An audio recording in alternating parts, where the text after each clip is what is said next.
Hey guys, well this is August, this is my first video that I'm doing for YouTube. I'm going to show you some of the coolest and probably some of the best weapons you can ever get in Skyrim without cheating. I'm going to have to split this video into two videos because of all the weapons I'm going to show you. So the first one is the Aetherial Staff. This is one of the one of the three Aetherium weapons that you can acquire in the quest in one of the quests. Uh, the, there's only one of it. You can only acquire it one way, and it is a pretty cool weapon. Uh, doesn't cause damage itself, but what it does is it actually summons a dwarven spider or a dwarven sphere to come fight for you. And as you see, it comes out of this little time warp, and there's my little spider there, being all nice and cute and cuddly. Yeah. So this weapon is really cool. It's really unique. There's only one of it, and the other two things that you can get, I'll show you in a different video. It is the Ethereal Crown and the Ethereal Shield. Now, I'll tell you what those do later on. Ariel's bow. This is the bow of the elven god Ariel.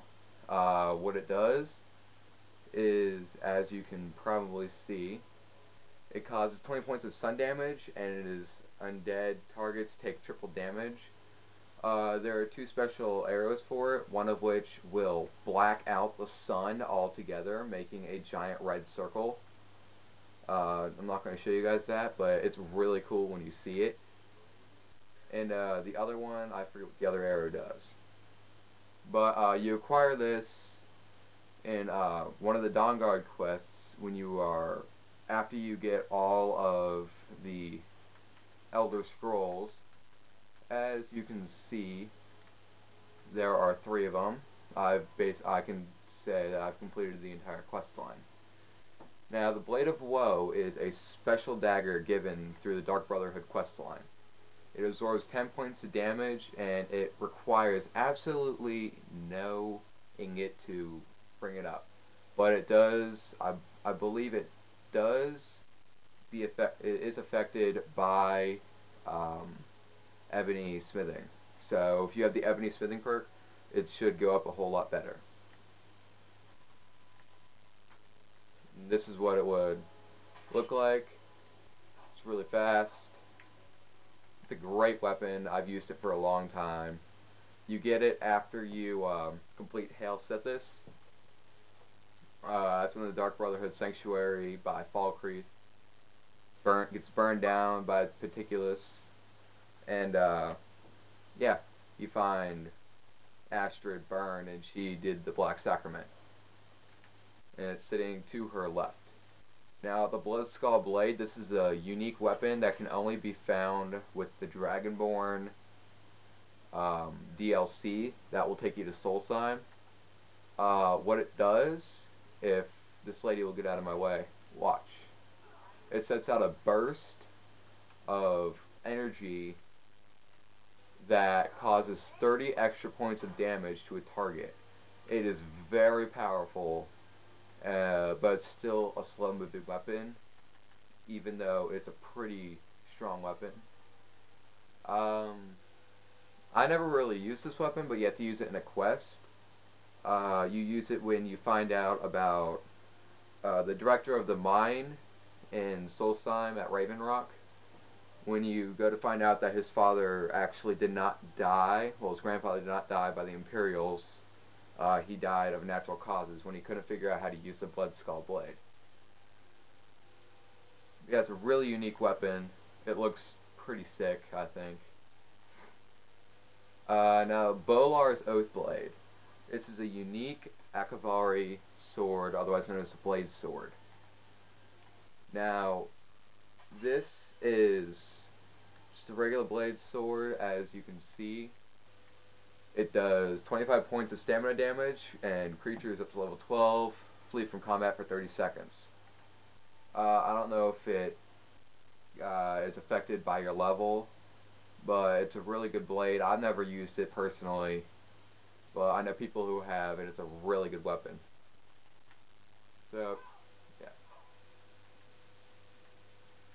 Now the champion's Cludget. This is only found in Soulstone as well. When you go to kill an Imperial general who's been dead for 200 years but was brought back to life. It's called the Champion's Cludget. 50% chance of the element of fire, ice, or shock to have an effect. It's a really big weapon. It's very luggy, and it basically looks like a giant hammer. That's all it is. Chillren. This is my most used weapon in the entire game. You acquire this through the Thieves Guild questline when you go through Devin Mallory's mansion, his house in Ripton, and you find the bust. You go through the whole house, you kill off his bodyguards, go into his basement, and you find out about his whole operation. You find the bust of Grey Fox, you find the Chillren, you find some other miscellaneous items that will be in chests or urns. It does. This is affected by what level you are. So level 46 and up. Actually, no, not level 46 and up. I think it's level 36 and up. Takes 30 points of frost damage and a chance to paralyze for 2 seconds. That's a really good weapon. As you can see, I have it all the way leveled up for the level I'm at, but I still need to bring up my smithing.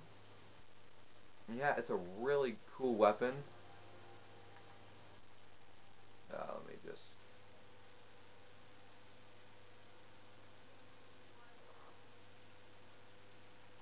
Yeah, so it's a really nice weapon. Now, the Dawnbreaker. This is a Daedric artifact by the Daedric Lord Meridia. You have to go through her temple, and you have to kill off her current champion, and this is at the end of her little temple. You have to beam a light all the way through the temple. It's really cool. The weapon does glow. I've used this weapon on a previous account, and it's just a really cool, really unique thing to have. The Dawnguard War Axe. This is really good for vampires. It has a lot of damage towards vampires, so that's what it's good for. It's pretty powerful. It's brought up by steel smithing. Dragonbane. This is really good if you're a low level fighting off dragons, like an elder dragon that comes at you if you're a low level with low armor. This is a really great weapon.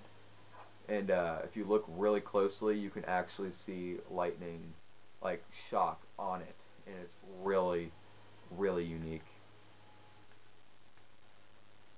Yeah, there's a lot of weapons here.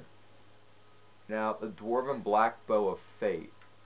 This is a unique Dwarven bow that is